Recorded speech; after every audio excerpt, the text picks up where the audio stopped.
I'm Dr. Pat Hunter. I'm a psychologist and psychoanalyst in New York City. I work in person and virtually, and I work a lot with insomnia and anxiety, EMDR. It basically is accelerated information processing and adaptive information processing. So basically what EMDR does is just kind of funnel the consciousness just a little bit more intensely in a certain area. A lot of my diagnoses are generalized anxiety disorder. That is very common, and EMDR works really well with that. When the originator of EMDR, Francine Shapiro, created the structure for EMDR, she was working with Vietnam vets, and they had a lot of war trauma. And we call really big trauma, big T trauma is event trauma that's like way beyond the usual scope, like earthquakes. Like a lot of my colleagues did EMDR after 9/11. They did it with people who looked at the buildings, the people who looked at people jumping from the buildings. That's called big T trauma. And that can work fairly quickly.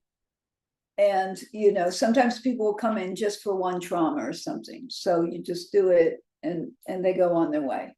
But a lot of trauma is little T trauma related to complex PTSD. And that kind of thing can go on kind of consistently. That's not necessarily a beginning, middle, and end. And, you know, that just depends on what the person wants to work on. So that's a little bit more of a like bread and butter EMDR. So, you know, and with EMDR, the way it works is what they call bilateral stimulation, which is alternating taps or alternating eye movements. The idea being that that's a relaxing process for the system, and then you can kind of settle in and do more processing. 8 phases are that first you do the preparation, you make sure that somebody is a good candidate for it. And you want to screen out if somebody is highly dissociated. And there are ways you can test that to see. If somebody's personality consists of different self states that aren't completely integrated.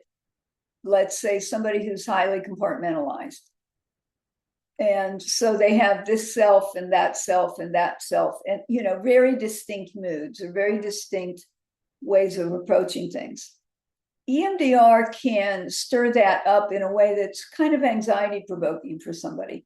So the first couple steps of the 8 steps is just grounding, getting somebody's history, getting the sense of how EMDR would affect them. And then the next few steps are actually the bilateral processing.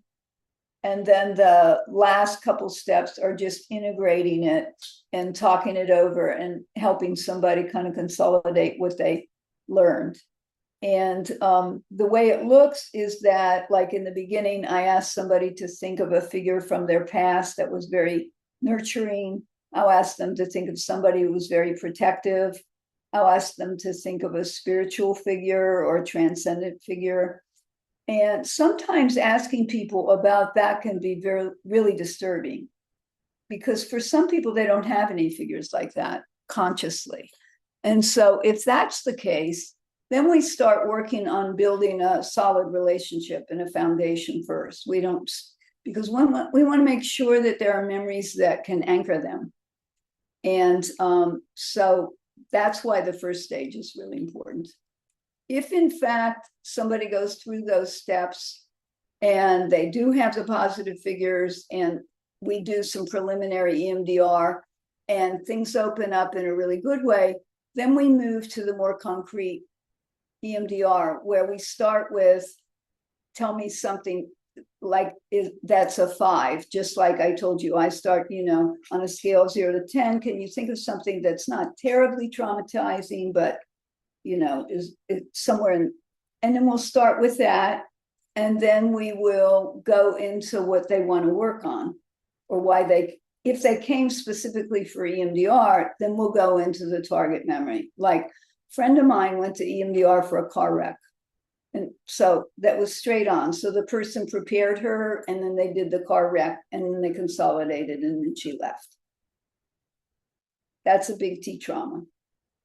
Small T traumas can be more like we're working on different issues and we will weave EMDR in and out of it, but it's much more gradual, and we use it more to sort of move the treatment along a little bit energetically. Talking is great, but I think most research shows that the more in touch with feelings somebody is, the more powerful the treatment.